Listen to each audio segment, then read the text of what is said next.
What's up, you guys? Godzilla fan freaks coming at you today, and we have a movie review. You see the title, you see the thumbnail.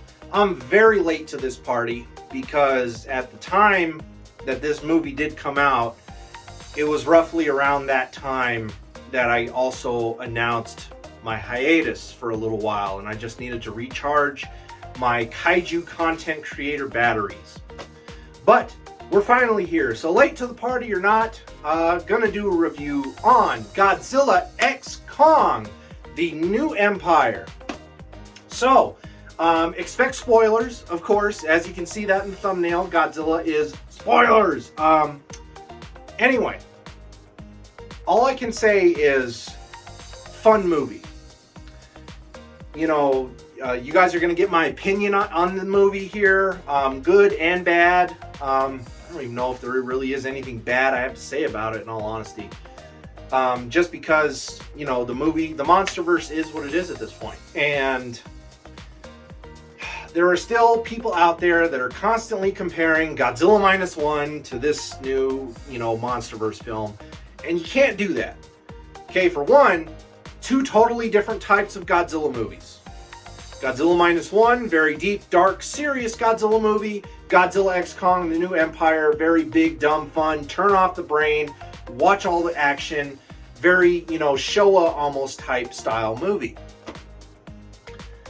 And that's what I really enjoyed about it, because I will tell you right now, you guys, Godzilla x Kong, the new empire, I really liked it. I really liked it. And I like most of the Monsterverse films. Godzilla 2014, I'll admit, can be a hard watch.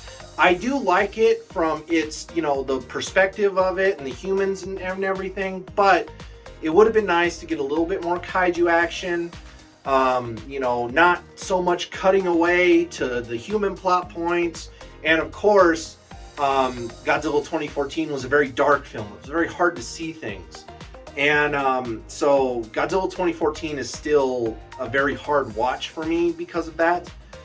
Kong Skull Island, I'll admit, Kong Skull Island actually might go to number 2 spot for me for the Monsterverse. Godzilla x Kong, it's kind of almost my number 1 favorite Monsterverse film. I'm just being honest. It's just fun, you guys. It was such a fun film. It made me laugh. It just made you kind of feel like a kid again. And it's so much fun. You know, the movie opens up, you know, with stuff going on. You know, Kong's doing stuff. You know, you see his intelligence. You know, Godzilla's on the side plot of the movie, I want to say. This is more of a Kong story. Godzilla is there kind of for support-wise, because Godzilla is just this unstoppable, crazy, monster-killing force. Godzilla gives no F's about anything. He is just taking down kaijus that are a threat. And, you know, Kong has his side story. The human characters, they are what they are. I want to say Trapper was probably the most interesting character. You were definitely getting Marvel MCU Chris Pratt Star-Lord vibes a little bit from Trapper, especially with his, you know, music playlists that, you know, he'd play at certain songs at certain types of the movie. Sometimes it'd be a little cringe, sometimes it'd be okay.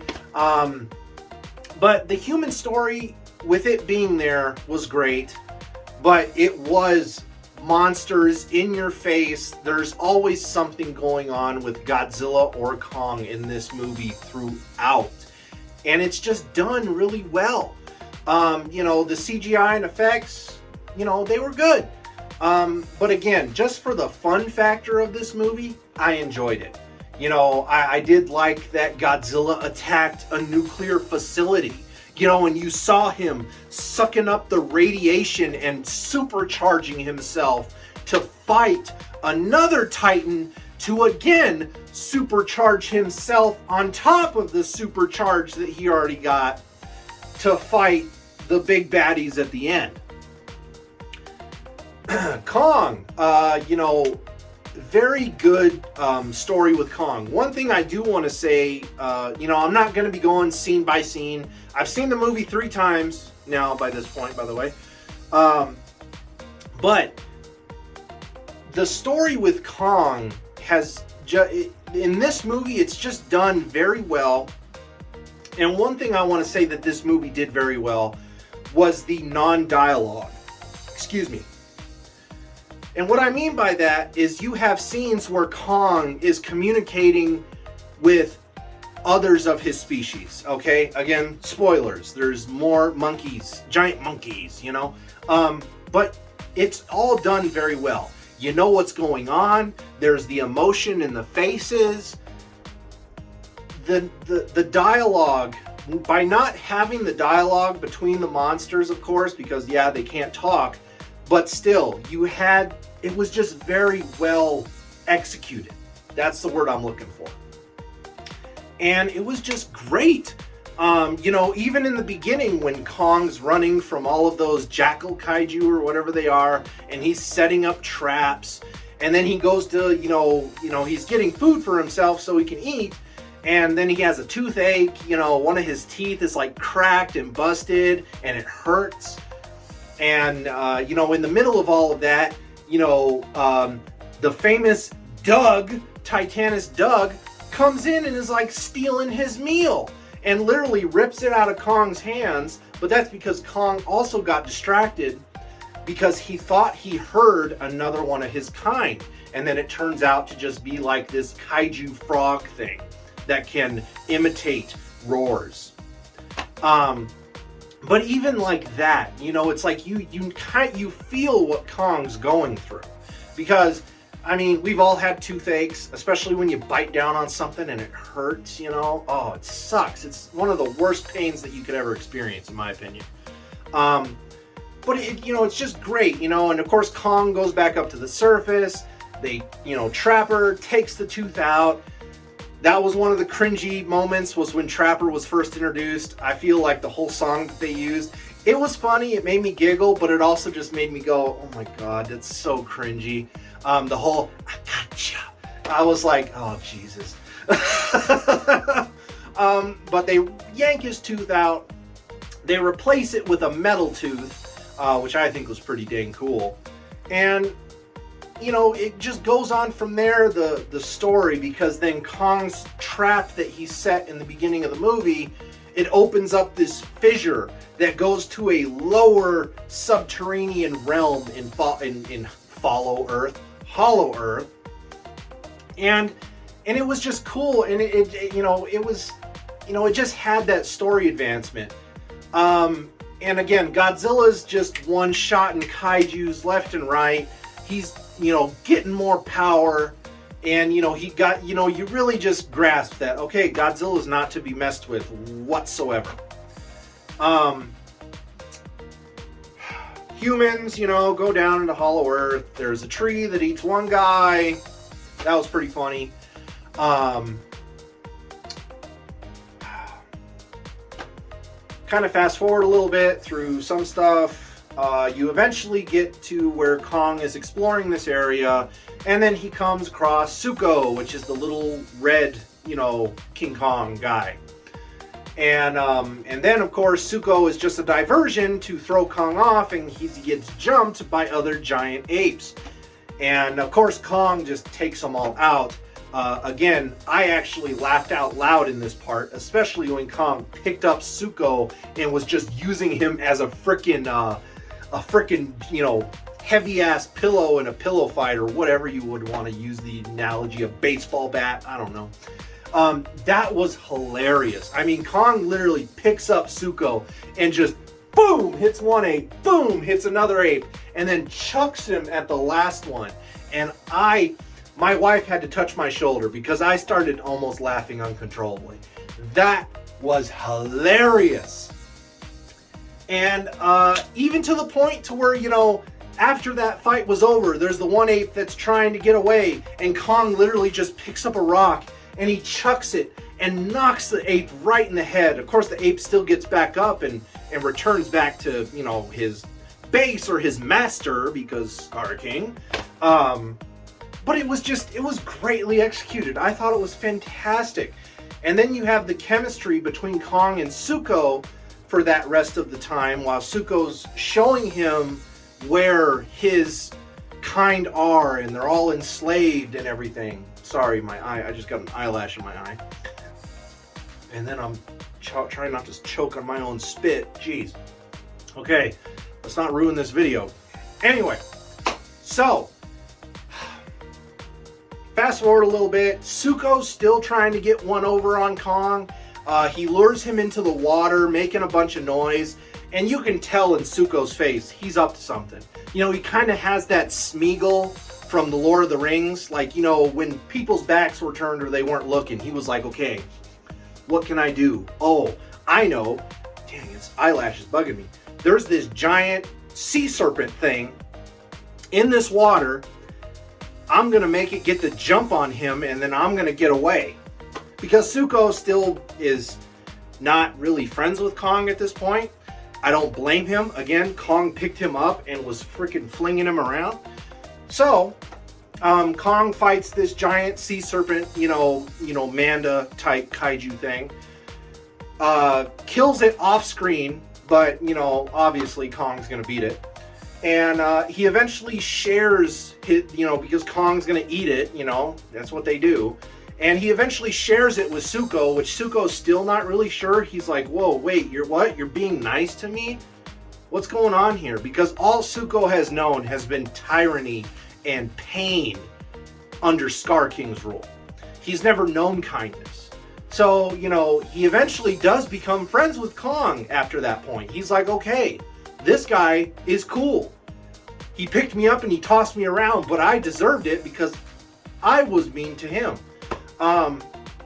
So, you know, eventually, this is where part of the movie I want to say is the downside for me. Scar King and Shimo, I felt that there should have maybe been just a little bit more build-up. They should have been revealed a little bit earlier in the film. Because once Scar King and Shimo actually appear, you're on the downhill slope to the end of the film. So, you know, they don't get introduced until a little far into the movie. And by the time they're introduced, it's literally just advancement in the story. Let's go. Okay, you know, this is happening here with the Iwi people sending out a signal. You know, Kong fights Scar King. He gets beat, of course, because Shimo freezes his arm. He gets frostbite. You know, the little girl is the prophecy because only she can connect with Mothra. Mothra's in this movie. And so then that ends up being, like, that's what I mean. Like, once Scar King and Shimo get introduced, it's like, you're at the end of the movie, pretty much. And that was the only kind of downside for me because, of course, you know, the Monsterverse with the trailers that Legendary did and everything, they're hyping up Scar King. You know, they're hyping up Scar King, then they hyped up this new threat kaiju, which was the, you know, first Titan ever or whatever. And then it kind of, I just want to say it's almost a little bit of a disappointment and a letdown because they're not really concrete that well. And then of course Scar King, sure, he has his speed, he has his one weapon, but really all he has is the crystal that controls Shimo. That's where most of his power is. Scar King is a good tyranny villain, but overall, he's a big, yeah. I'll just leave it there because I don't really like to use vulgar language on my channel. But it's like, he's nothing really. He just uses another monster to do his bidding, and that's why everyone else is scared of him. If all the Kongs really teamed up on him, by Scar King, he's not that great. Kind of a letdown for a villain, but he's really not anything fantastic. I grew to like Scar King a little bit just because, again, I liked the non-verbal interactions between the monsters. Scar King comes on the scene, You know, the way that he walks up to Kong, he's freaking touching his face, looking at his tooth. He starts laughing at him. All the other monkeys start laughing because they want to follow their leader and appease him. You know, there's just also like lots of emotion, whether it's sadness, evil, friendly, mean, you know, between all these monsters that you can tell in their body language, their facial expressions. Again, all of that was executed wonderfully. And that's what I did enjoy about Scar King. He did make a good villain that, you know, also used others mainly as his power. Yeah, so I don't want to say I'm a 100% big-time Scar King fan, but he did grow on me a little bit. The first time I watched the movie, I was like, man, him and Shimo were really a letdown. Then I watched the movie 2 more times. And again, this movie is probably my #1 favorite Monsterverse film. Kong Skull Island got pushed to #2. Kong Skull Island is still a phenomenal film, don't get me wrong. But as far as a fun factor and rewatchability, Godzilla x Kong the New Empire wins all day. It's just absolutely just a dumb, big, dumb, fun, kaiju bashing film. So, again, Kong's arm gets frozen, he gets frostbite. Conveniently, there's the prototype beast glove thing, you know, Nintendo Power Glove thing that he puts on that has a serum that injects into his arm that is, you know, it magically helps the frostbite, because who knew? We knew Kong was going to get frostbite at some time. Here's this injection for it. You know, just totally stupid, off the wall, just, okay, whatever. You just accept it. That's what I mean. Movies like this turn off your brain. Don't think about it. Just have fun. And the first 2 times I saw this movie, me and my wife, we paid the big bucks. And she wanted to see it a second time. That's how much she enjoyed it. But the first 2 times, me and my wife went to go see the movie, we saw it in the D-Box. Which, if you don't know what the D-Box is, this was my first experience with D-Box. And boy, can I tell you, what an experience. The seats rumble and move with the action and stuff that's going on. So Godzilla x Kong the New Empire, for me and my wife, the first 2 times we went to go see it, it was literally a 2-hour ride. And it was fun. It was fantastic. I loved it. The whole final battle sequence, again, you know, Mothra gets involved. Kong goes up, asks Godzilla for help. Godzilla's basically, you know, he hates Kong. You know, Kong's not supposed to be in Godzilla's territory, so Godzilla's going after him with the intent to physically harm him again. Mothra has to get involved and be like, hey, stop it. You need to help him. And then Godzilla gets the idea of what's going on. But still, you have a nice fight between Godzilla and Kong in Egypt. Really fun fight and part of the movie for sure. Really did enjoy that scene. And everything after that, again, it's just downhill after that because we're basically at the end of the movie. You know, Shimo and Scar King, they fight Godzilla in the Hollow Earth, and they get up towards the surface world. Shimo starts making another ice age and whatnot, and Godzilla's fighting Shimo, Kong's fighting Scar King, Suko gets involved, and pretty much after that, that was it. Mothra was involved in the final fight in the Hollow Earth. Mothra didn't really come to the surface for the final fight. But you know, Scar King's still using Shimo to do his bidding. Kong loses his axe right before they teleport to the surface world. When Suko comes through, he grabs the axe, and then he's the one that smashes the crystal for Shimo, and Scar King loses his control. Then Scar King's basically outnumbered. Scar King's just getting trashed. He's getting thrown around between Godzilla and Kong. Shimo is like, oh, finally, I can kill this guy, and he doesn't have power over me anymore to stop me. So Shimo gets involved and joins the fight against Scar King. Scar King gets frozen, Kong smashes him to bits, and that's basically the end of the movie. Godzilla does his own thing. He goes back to sleep in the Colosseum in Rome.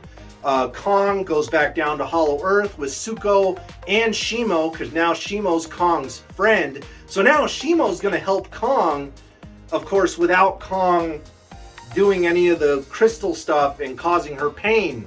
You know, Shimo's just going to be like, oh, you know, let's all just live together, and then if anybody messes with us, I'm here. That's basically what it is.